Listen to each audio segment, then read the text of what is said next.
ભાઈ આ જેટલા બધા છે ને આ પેલો જ્યારે અમારે તો એક મોટો વેપારી હતો, એની કોલેજ છે અને એ સાહેબ એ એક્સિડન્ટમાં મરી ગયો.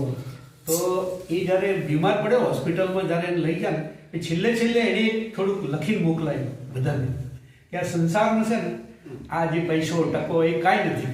મેં બહુ પૈસા કમાણા પણ કે જગતમાં કશું કોઈ હાથે આવતું નથી.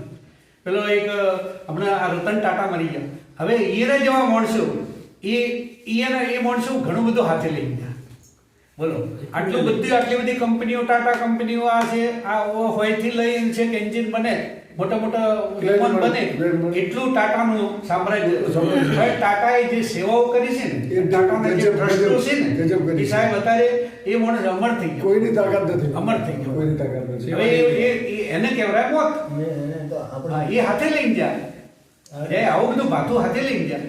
અને આપણે અહીંયા લો, અહીંયાની કંપનીઓ પડી છે. હવે જેટલાના પરિવાર બધા એનાથી રોજીરોટી કમાય છે, બરાબર.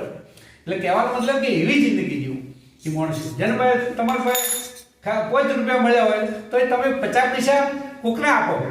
કહેવાનો મતલબ કે 50 પૈસા 10માં ભાગે તમે ગમે તે રીતે કાઢો. કોઈ એટલે એ ભગવાને મનુષ્યને જ આપ્યું છે કે ભાઈ તમારે આ બધા આ બાકીના જે પ્રાણીઓ આપણા પાછળ છે, ગાયો છે, કૂતરા છે, આ છે, આપણે જે કરે છે એ આપણા પાછળ નિર્ભર છે. અને ભગવાને આપણને એ જવાબદારી આપી છે કે તમને દિમાગ આપ્યું છે તો તમે એના મદદથી આ લોકોને તમે સેવા કરો. એટલે આ બધું આ ભક્તિ આ બધી વસ્તુનું છે. ખાલી એમ જ નહીં કે ભાઈ ચલો અમે સત્સંગ મજા, ભજન મજા, એક બે ભજન ગાયા, એક બે ઢોળ ગાયા, થોડા નાચા, એ કોઈ ભજન નથી. ભજન અસલમાં છે ને એ અંતરનું ભજન છે, અંતર્મુખી છે. આજે ભક્તિ અંતર્મુખી બનાવતો જ ગયો. અને એ અંતર્મુખી કરવા માટે અંતર ચોખ્ખું રાખવું બહુ જરૂરી છે. એટલે એના માટે આપણે કોશિશ કરવાની. તો વધારે ટાઈમ લઈ લીધો.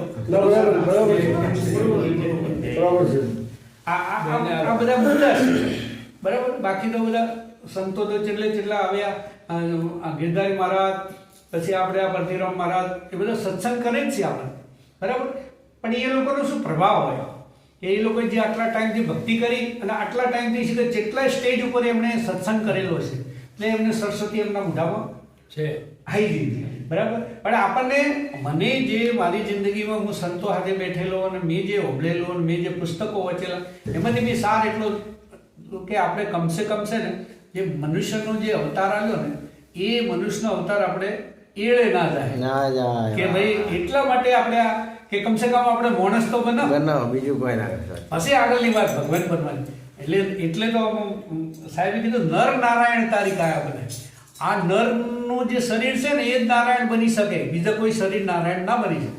નર નારાયણ તારી કાયા બને. કબીર સાહેબ એ શબ્દ વાપર્યો. બોલો સદગુરુદેવ.